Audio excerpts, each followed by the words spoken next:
So this right here, also the expectations might rise to a level where they can't fulfill and the disappointment will be massive. Josh Strife Hayes put out a video and he talks about don't board the hype train, board the bus of realistic expectations. And nothing is, you know, better said, right? Everybody involved, right? Everybody involved with Ashes of Creation is creating a problem, because Steven wants to deliver a 10 and you've taken his 10 and you've turned his 10 into a 49.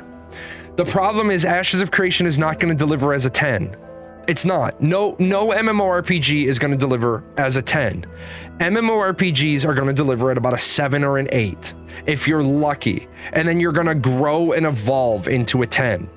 Look at Final Fantasy XIV. Final Fantasy XIV took the core game, A Realm Reborn Plus, Heavensward, Stormblood, Shadowbringers, and Endwalker.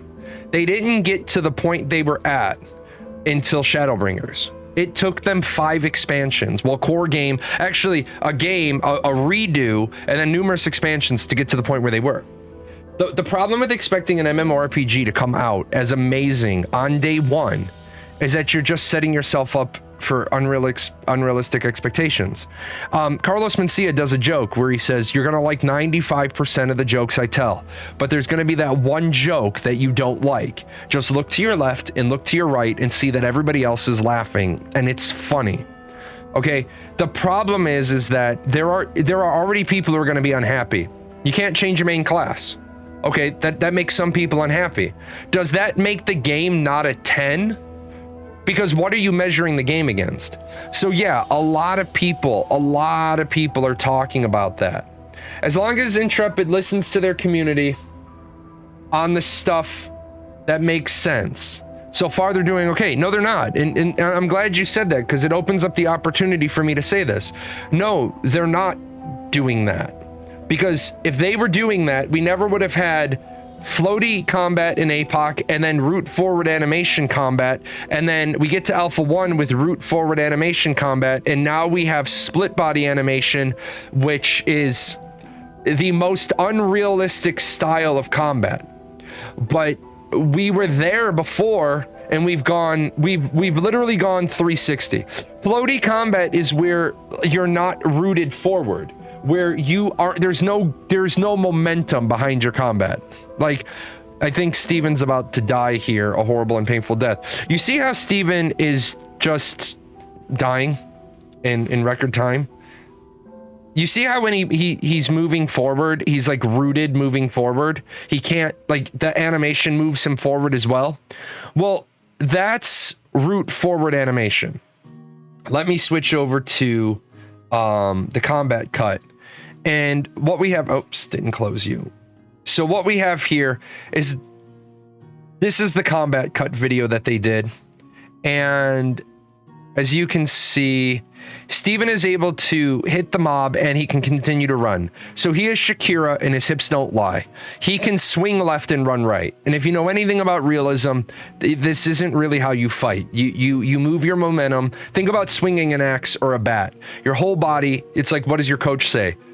Put your body into it. What does your martial arts instructor say? Put your body behind it. So all arms, no body is what's going on. Now, are we talking about making a game that's supposed to be like Chivalry 2? Or are we talking about making an MMORPG that is fluid and smooth, right? So this is the problem. You said that you said as long as Intrepid listens to the stuff that makes sense, but we've been going round and round for 4 years. I do want to hit this comment because this is a good comment as well. New World listened to the community and look what we got. Leftovers from a PvP-centered open world game forced to act as a PvE game with PvP assets. That is an amazing write-up of New World. That's absolutely amazing. And that is directly the result of listening. I want to remind people of something. Most of the time, content people are silent, and the vocal minority is very, very loud. So, you always take the time to give good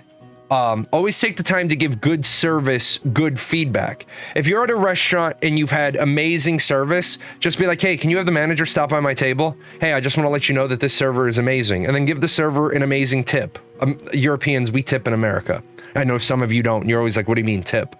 But with that said, if you're at somewhere and you get a good experience, tell a manager you've had a good experience. That way, when that person encounters a Karen, the manager's like, well, okay, this Karen is yelling about you, but the man in the top hat said you give great service, so I'm still going to believe the man in the top hat.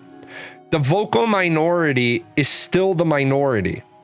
If something is good, then say something is good.